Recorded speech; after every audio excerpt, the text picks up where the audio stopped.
muita alegria, eu quero convidar o pastor Luciano para trazer a palavra de Deus para nós. Ele também aceitou o desafio, de continuar nossa série de mensagens, né? Tá aí, ó, série Cartas de João. Cartas de João é uma mensagem para a igreja que nós estamos vivendo nesses novos tempos. Amém? E então ele vai compartilhar essa palavra conosco nessa noite. Então vamos receber ele com alegria e com palmas.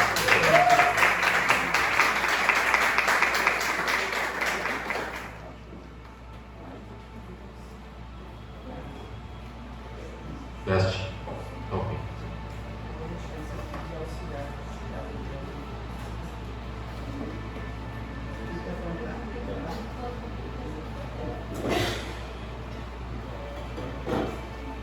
Obrigado ao pastor Sérgio pelo convite, pela oportunidade. A maioria eu já conheço, agora depois de uma convivência, mas alguns ainda não conheço. Uma coisa é certa, não caí de paraquedas aqui, né? Já temos uma longa caminhada, eu e o pastor Sérgio, em alguns trabalhos. Em virtude disso, a amizade foi fluindo, foi aumentando, até a gente vir congregar aqui nessa igreja e fazer parte dessa comunidade. Vamos dar sequência sobre as cartas de João, seguindo o esboço que o pastor me passou aí. Hoje nós vamos para o texto 1 João 2, do 7 ao 11. 1 João 2, do 7 ao 11. Quem tem a Bíblia ou o celular pode acompanhar. A minha versão é King James Fiel, talvez seja um pouco diferente do que vocês tenham aí, mas o contexto é o mesmo. Pode ter palavras diferentes, mas o contexto é o mesmo. Diz assim a palavra do Senhor em 1 João 2, do 7 ao 11. Irmãos, João escrevendo: não vos escrevo um mandamento novo, mas um mandamento antigo, que tivestes desde o início. O mandamento antigo é a palavra que ouviste desde o princípio. Novamente vos escrevo um mandamento novo, o qual é verdadeiro nele e em vós, porque as trevas já passaram, e agora a verdadeira luz brilha. Aquele que diz que está na luz e odeia a seu irmão, está em trevas até agora. Aquele que ama seu irmão está na luz, e não há nele ocasião para o tropeço. Mas aquele que odeia seu irmão está em trevas, e anda em trevas e não sabe onde vai, porque essas trevas lhe cegam os olhos. Vamos orar. Pai amado, Pai querido, nós te agradecemos por esse momento, te agradecemos por esse dia, te agradecemos, Senhor, que até aqui o Senhor nos trouxe, o Senhor nos conduziu. Obrigado por essa oportunidade, obrigado por esse momento. Pai, nessa noite fala conosco de forma poderosa, Pai. Através do Teu Espírito Santo, usa-me para propagar a Tua palavra aos meus semelhantes. Que ela possa ser entendida, compreendida e praticada posterior. Em nome de Jesus, eu te peço e te agradeço. Amém. Amém. Buenas. Vamos fazer um paralelo entre o texto e o esboço que vocês têm na mão aí, para nós entendendo a palavra de hoje. Versículo 7. Irmãos, não vos escrevo um mandamento novo, mas um mandamento antigo, que tivesse desde o início. O mandamento antigo é a palavra que ouviste do princípio. Lá no princípio, Deus deu ao povo judeu, através de Moisés, 10 mandamentos. É isso que João se refere aqui. 10 mandamentos. Esperava-se, creio que eu da parte de Deus, que tudo aquilo ali fosse traduzido em amor, que o amor fosse a essência daqueles 10 mandamentos. Se nós parar para pensar, voltar para os 10 mandamentos, lá em Êxodo 20, a gente vai entender que se tu seguir tudo aquilo ali, é porque tem um coração amoroso. Tem que ter um coração amoroso. Porque ele ensina tu a tratar bem o teu semelhante, a não fazer isso, aquela coisa toda. Tu tem que ter um coração amoroso. Mas o homem não entendeu dessa forma. Não entendeu. E foi se perdendo. E vocês vão ver lá que no nosso esboço ele explica mais ou menos isso aí também. E desde o princípio o amor deveria nortear o que? Relacionamentos humanos. O que deve nortear não só lá, mas aqui, nesse tempo agora, os relacionamentos humanos é o amor. Não o relacionamento homem e mulher, é o relacionamento geral, relacionamentos humanos geral. Através da lei de Moisés, Deus esperava que ela fosse balizada pelo amor a Deus e ao próximo, mas não foi o que aconteceu. Seguindo em frente, mas o texto vai se contradizer, porque ele diz assim, que não escrevo um mandamento novo, mas no 8 ele vai dizer, novamente vos escrevo um mandamento novo, o qual é verdadeiro nele e em vós.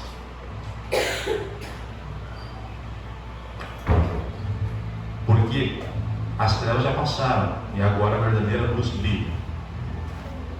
Vamos entender o texto. Mandamento novo. Seria como se Deus tivesse acrescentado aos 10 mandamentos, através de Jesus, o amor. Esse seria um mandamento novo. Aqui, João já está se referindo a Jesus, a vida de Jesus.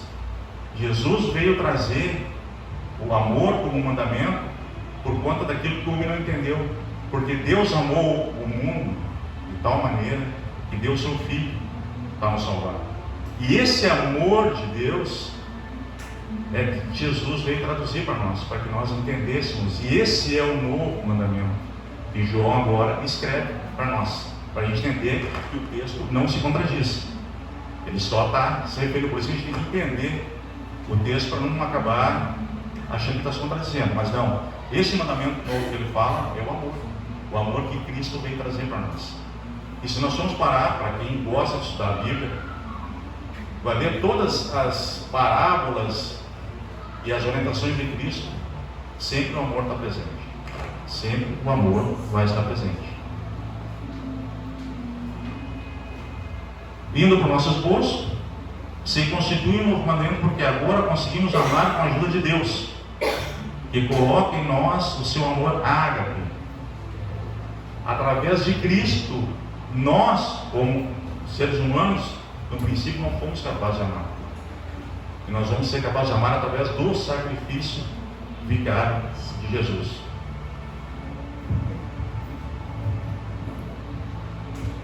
Através do sacrifício de Jesus. Então essa é a grande, vamos dizer assim, sacada.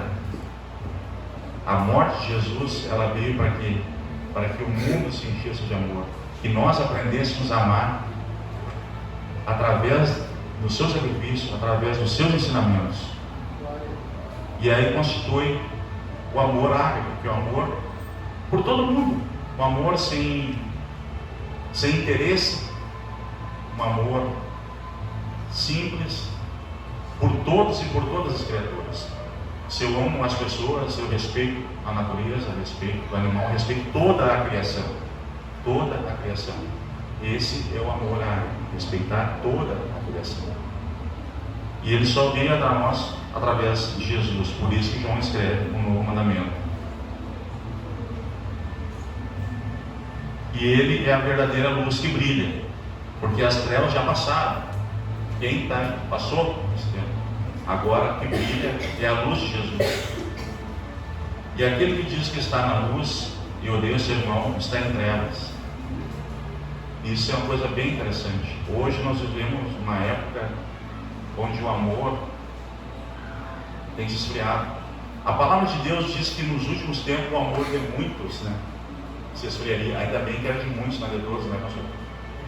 Ainda bem que não tem de todos. Que tomara que nós todos aqui estejamos nesses poucos aí, porque senão a coisa realmente termina. Não tem. talvez assim o momento mais egoísta da humanidade, talvez, a gente está vivendo hoje. Onde assim, é o eu, o culto à personalidade, tudo é para mim, e o resto que se exploda. Se eu tenho que comer, eu tenho que ver o vestir, o outro que se vira. Está passando fome, está passando escada, se vira. Tá com problema, se vira, quero viver a minha vida. Quero viver a minha vida. Por quê? Porque nós, no contexto geral, estamos abandonando os ensinamentos de Cristo. E, infelizmente, a questão do amor, ela está relegada a terceiro, quarto, quinto plano. Deve ser o primeiro plano. Mas não está, infelizmente não está.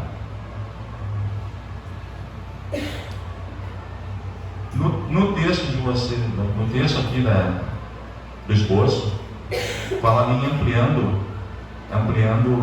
a compreensão do texto. E eu quero chegar numa situação ali, o que aconteceu após os 10 mandamentos? Por que perseguiram tanto a Cristo os fariseus? Lembra que no início eu falei, todo mundo sabe, Deus deu 10 mandamentos, né? Eles conseguiram transformar em 613. Os judeus conseguiram transformar 613, sendo 248 preceitos positivos e 365 negativos. Para cada dia do ano, uma coisa que não podia fazer. Não podia. Então o que acontecia? O que eles achavam na ideia deles? O que é o legalismo? Eles achavam que através de cumprir leis, eles ganhavam a salvação. Simples assim. E aí tinha tudo que era tipo de regra. Se um dia vocês se permitirem a procurar e ler isso aí, tem coisa assim. Para tudo. Para sentar, para comer, para entrar, para cortar o cabelo, para isso, para aquilo. Então eles enchiam de regras e os fariseus, eles cumpriam aquilo à risca. E ficavam cuidando. Esse não está cumprindo, esse não. Estão comendo e não lavaram as mãos, viu? Olha lá, E era assim, eles se achavam acima de qualquer patamar, porque eles mesmos na sequência criaram isso aí para eles mesmos se beneficiarem. E achavam que isso aí ia salvar, através de obedecer a lei que eles criaram, que não tinha nada ali que Deus deu os 10 mandamentos. E eles pegavam e conseguiram formar 613. Não sei porque 613, mas é 613 a ideia deles. E aí a coisa foi para o lado que foi. Precisou vir Cristo, fazer toda a situação do sacrifício, do ensinamento, porque o homem já tinha se perdido. Então veio resgatar, através do seu sacrifício, e ensinar o que Deus queria desde o início, o verdadeiro amor, para aquele que eu olho para a pessoa, eu não importo a aparência, não importa como ela está, mas eu vou amar, eu não sei o que ela tem, mas eu amo ela, eu vou estender minha mão, eu vou perguntar o que tu tem, o que tu precisa, não importa como é que tu chegou, importa o que eu posso fazer por ti. O que eu posso fazer? Pode ser uma coisinha de nada, mas de repente eu faço uma coisinha, o outro, daqui a pouco. Às vezes é só um abraço, muitas vezes é só um abraço, é só um acolhimento que a pessoa não teve há muito tempo. E às vezes a gente não tem noção disso aí, porque a vida vai passando, a gente vai se distraindo com várias coisas, mídia aqui, mídia ali, e realmente o amor verdadeiro ele vai esfriando. E aí tu já começa a olhar as pessoas, ou não olhar mais.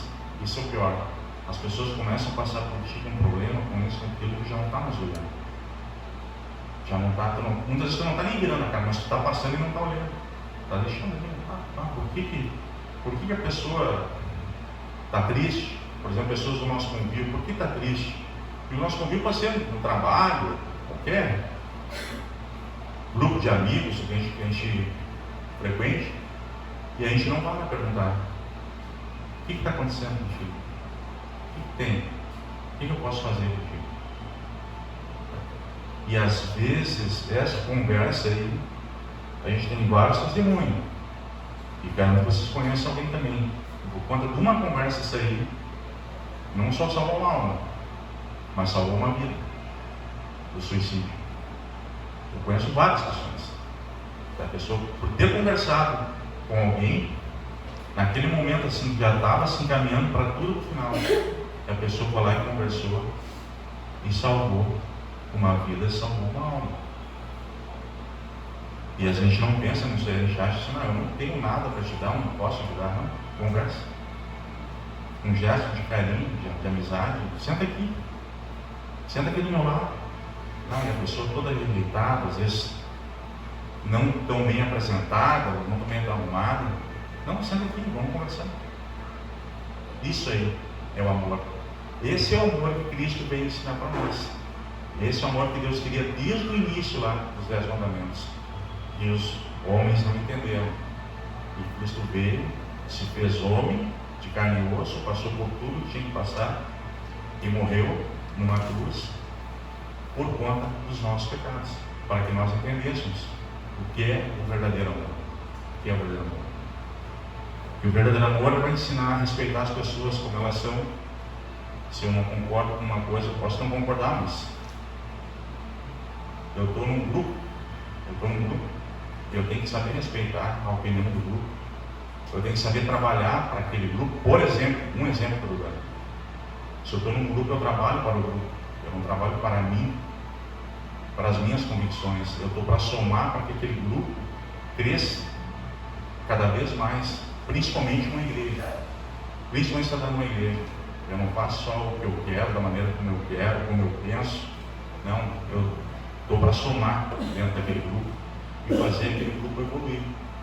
E nós somos, como grupo, somos completamente heterogêneos. Cada um é de uma forma, cada um tem um pensamento, cada um olha a vida sob um prisma. Mas o que nos une é um objetivo principal. E a gente tem que saber usar as nossas singularidades em prol do grupo. O que eu tenho de melhor para contribuir com aquele grupo? O que ele tem, ela tem. É assim que a gente faz um grupo avançar e um grupo crescer e um grupo ser forte. É pegar o que cada um tem de melhor. Cada um aqui dentro tem certeza que tem uma coisa muito boa. Cada um sabe uma coisa que eu não sei. Eu sei uma coisa que muitos não sabem. E muitos de vocês sabem muitas coisas que eu não sei. E é isso aí que a gente tem que... porque nos unimos e caminhamos para frente. Vamos juntar as nossas sapiências, que são diferentes, em diferentes áreas, em diferentes situações, e o grupo vai crescer. O grupo precisa de... Uma igreja, por exemplo. A igreja, ela precisa de profeta, ela precisa de pastor, ela precisa de louvor, ela precisa de mestre. Dificilmente tu vai ser tudo ao mesmo tempo, não vai. Então assim, cada um no seu quadrado. Tem um pastor, que é aquele queridão, que faz aquele trabalho do pastoreio mesmo, de cuidar das pessoas, vem cá, como é que eu está, esse é o pastor, é o queridão. Vai ter o mestre, que vai sempre se preocupar em estar ensinando, trazer ensinamento para dentro da igreja. E assim vai. Tem espaço para todo mundo. Tem espaço para todo mundo. Aliás, né, pastor Sérgio? Espaço é o que mais tem. Espaço é o que mais tem. A seara é grande. Está faltando o cefeiro, né? Então a gente tem que se conscientizar nesse sentido aí. Ampliando um pouco mais a mensagem. Cheguei no grupo, eu já começo a pensar em que eu posso ajudar. Aonde que eu vou me encaixar naquele grupo? E respeitar aqueles que têm uma sapiência diferente da minha, ou maior que a minha, em determinadas áreas. Amém? Isso é muito bom. Isso é muito bom. Quando tu tem esse pensamento de procurar absorver e saber absorver o conhecimento de outras pessoas, tu só vai crescer cada vez mais como pessoa.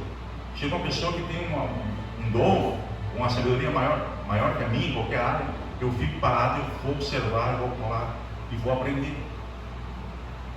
Vou aprender. Mas vai ofuscar? Vai me ofuscar? Não, bem pelo contrário. bem pelo contrário. Que bom, pastor, sei se o senhor vai concordar, que aqui aparecessem vários mestres, vários pastores. O senhor ia se preocupar? Eu ia ficar muito feliz. Eu já sabia que a resposta ia ser essa aí. Sabia que a resposta ia ser. Mas tem pessoas que se perturbam. Se perturbam. Infelizmente, é assim, ainda é assim. Entendeu? Porque não pensam muitas vezes em prol. Não estou falando da questão da igreja, estou falando de grupo agora. Tem pessoas que, quando chegam outras pessoas com qualidades e sabedoria um pouco diferentes da sua, se perturbam. Se perturbam dentro de um grupo. Não, pessoal. Pelo contrário. Quanto mais gente inteligente, com outra sabedoria vier, melhor vai ser para mim. Porque se eu for um bom observador, eu vou absorver conhecimento de graça. De graça. Eu vou crescer cada vez mais, cada vez mais, cada vez mais. Eu aprendi isso aqui com o pastor Sérgio. Aprendi isso aqui com a irmã. Aprendi com uma outra, aprendi com outro, com outro, com outro. Quando o vento saiu num ano, tu entrou com conhecimento X. Tu sai 3, 4x. É isso que a gente tem que aprender. A respeitar, ser humilde, observar as pessoas. E tudo isso aí está dentro do contexto do amor. Do amor ágape. Porque se o meu coração, se o meu sentimento com amor ágape mesmo, de querer o bem das pessoas, quando eu quero o bem das pessoas, eu quero que ela cresça, cresça, cresça, cresça, cresça. Eu já trabalhei muito com liderança. Tenho trabalhos na área da liderança, e eu sempre digo que o líder de sucesso é aquele que, para te ver um líder que tem sucesso, tem que ver quantos líderes ele já preparou, quantos que passaram por ele que hoje são líderes de sucesso. Aí sim, porque o cara vem aqui, explica, faz motivacional, e sabe tudo, e teve a vida inteira várias pessoas que andaram com ele e nenhuma é líder. Não, eu não posso ser o cara, eu sou líder, eu sei tudo, eu faço isso, eu faço aquilo, eu corro, chuto, cabeceio. Aí eu viro as costas, meu grupo afunda. Não. O líder de sucesso, eu conversa com ele, está vendo aquele lá? Está em tal lugar lá. Ele ali estava aqui comigo. Aquele lá, que hoje está numa função bem superior à minha, aquele ali chegou zerinho aqui comigo. Aquele outro lá, que tal, chegou aqui também assim. Aí sim fazer, não. Esse cara é um líder de sucesso. É um líder de sucesso. Mas tudo vai voltar para o amor ágape. Tudo vai voltar para o amor ágape. Se vocês lembrarem que em determinada trajetória de Cristo lá, ele já foi deixando pistas sobre o amor. Certa feita, isso está relatado em Mateus, um pouco mais completa, e no livro de Lucas. Queriam saber dele, os fariseus, qual seria o grande mandamento. Tá? De várias coisas que perguntaram, perguntou, mestre, Rabi, qual será o grande mandamento? E o que Cristo respondeu? Amarás o Senhor teu Deus de todo o teu coração, de toda a tua alma e de todo o teu entendimento. Esse é o primeiro grande mandamento. Daqueles, presta atenção, eles tinham 613, né? 613. E Jesus respondeu isso para eles. Esse é o primeiro grande mandamento. E o segundo, semelhante a este, amarás teu próximo como a ti mesmo. Destes dois mandamentos depende toda a lei e os profetas. Daqueles 613 lá, ele resumiu isso aí. E aí entra o grande mandamento que ele deixou para nós, que é o amor. O amor ágape. Então lá em Mateus, que andou com Jesus, ele já deixava isso aí. João andou com Jesus, escreveu essas 6 cartas falando especificamente de amor, batendo em cima do amor. Lucas já relatou o que ele ouviu. Lucas não andou com Jesus, andou com Paulo, foi após Jesus. Então ele já escreveu aquilo que foi relatado para ele. Por isso que em Mateus está um pouco mais especificado essa questão. Isso é uma coisa que a gente também é bom a gente falar, porque às vezes as pessoas acham, pastor, que todo mundo andou com Jesus, todos os evangelistas ali, todos andaram. Mas não, em carne e osso, Mateus, João, desses dois aqui. Marcos foi mais de longe, não lembra? Marcos era gurizão. O gurizão, ele ficava na volta ali, porque não podia se chegar, não tinha idade ainda para se chegar. Então ele ficava na volta, observando, e aquela coisa toda. Então é bom a gente entender, por isso que às vezes os mandamentos, mas não tem diferença uma coisa da outra. Uns estavam em loco ali, os outros escreveram o que eles ouviram, os relatos, e registraram. Então por isso às vezes a Bíblia se contradiz. Não se contradiz.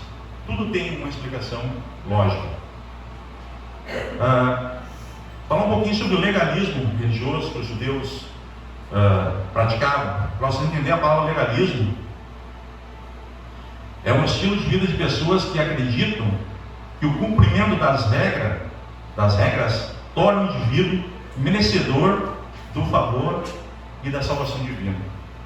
Então, por isso que para eles, quanto mais regra tivesse, mais eles eram merecedores. Imagina, de 10 para 613, então, nossa, se eu cumprir essas 613, aí não tem para ninguém. Não tem para ninguém. Mas não é isso aí. Não é isso que Deus queria. Não é isso que Cristo veio ensinar para nós. E até hoje, a gente vai ver que muita gente ainda segue esse legalismo dentro das igrejas. Que é a questão de, se eu vir no culto, tá bom. Se eu fizer uma oferta, tá bom. E sai da igreja para fora, já sai picando os cachorros, já sai maldizendo todo mundo. Não é um exemplo. Muito se cobrava em algumas situações aí sobre discipular, né? Discipular, trazer gente. E eu sempre defendi a tese, essa é minha, não vi em lugar nenhum, mas baseado no que eu já estudei, e eu afirmo, né, defendo isso aí, que o discipulado ele é 90% o teu exemplo e 10% as palavras que tu vai falar para a pessoa que tu está discipulando. 90% é teu exemplo. Não adianta tu ser não vou dizer, vida torta não seria a expressão, mas se tu não é exemplo, não adianta tu querer discipular ninguém. Porque as pessoas vão olhar assim, mas como é que eu vou? Olha como é que é o cara em casa. Olha como é que trata os filhos. Olha como é que trata as pessoas. As pessoas, mas eu não quero ir nessa igreja aí. Imagina como é que trata os colegas de trabalho. Mas que igreja é que vai? Como que diz que é crente, né? Como os caras falam. Como que diz que é crente? Então isso é um cuidado que a gente tem que ter. Tem muita gente que cobra e fala discipular, mas cuidado, o discipulado 90% é teu exemplo. Aquilo que tu faz, como é que tu te porta, para te convencer as pessoas. Como é que tu vai convencer que lá é um lugar bom, tá? Que lá tu vai transformar a tua vida? Aí o cara olha para mim assim, como vai transformar a minha, mas a dele não transformou. Então é uma coisa bem complicada. Mas isso tudo porque nós vamos voltar sempre para a questão do amor. O amor vai esfriando e as coisas vão acontecendo. Eu vou procurando outras coisas para mim. Vou procurando, porque tudo nos empurra. Tudo nos empurra. A mídia, qualquer tipo de mídia, ela nos empurra para os prazeres da carne. É comprar isso, fazer aquilo, lança não sei quantos iPhone, não sei o que, e aquilo fica te martelando, e quando vê, já pensou se tivesse uma mídia assim, bombando lá no espiritual? Imagina só como é que a coisa ia ser. Como é que a coisa ia ser? Tu sai ali sempre bombando para te levar para o lado final. Tudo que é tipo de coisa. E a gente acaba se distraindo, digamos assim. Às vezes nem por maldade, safadeza, vou dizer sinceramente, mas quando tu vê, tu tá naquele ritmo aí. E as coisas de Deus vão ficando. E assim, quem já fez fogo de chão aí, eu vou dar um exemplo. Tem um braseiro no chão ali. Braseiro é aquela, queimou tudo, mas tem a brasa fervendo. Tira aquela brasa dali e bota lá no canto. Bota lá no canto lá para ver quanto tempo ela vai durar. E assim somos nós nas coisas de Deus. Quando a gente sai do braseiro, que é Jesus, e começa a olhar para o mundo, daqui a pouquinho já não estou mais com vontade do culto, por exemplo. Não estou mais com vontade de orar, de conversar com Deus. Em vez de orar, eu vou olhando uma série, vou ver no WhatsApp, e assim a coisa vai indo, e vai indo. Quando tu vê, tu já esfriou, amornou, esfriou, e aí assim, para voltar depois, é muito difícil mesmo. Seguindo ali, o Evangelho de Jesus exige que vivamos um novo mandamento, e foi dado por Ele, que é o amor. A forma como nós relacionamos com a igreja determina se estamos na luz ou nas trevas. A forma como nós nos relacionamos na igreja, uns com os outros. A igreja é o corpo, nós somos membros. Para o corpo funcionar, o membro ou os membros têm que estar, sabe? Se os membros não estão sãos, a igreja começa a definhar também.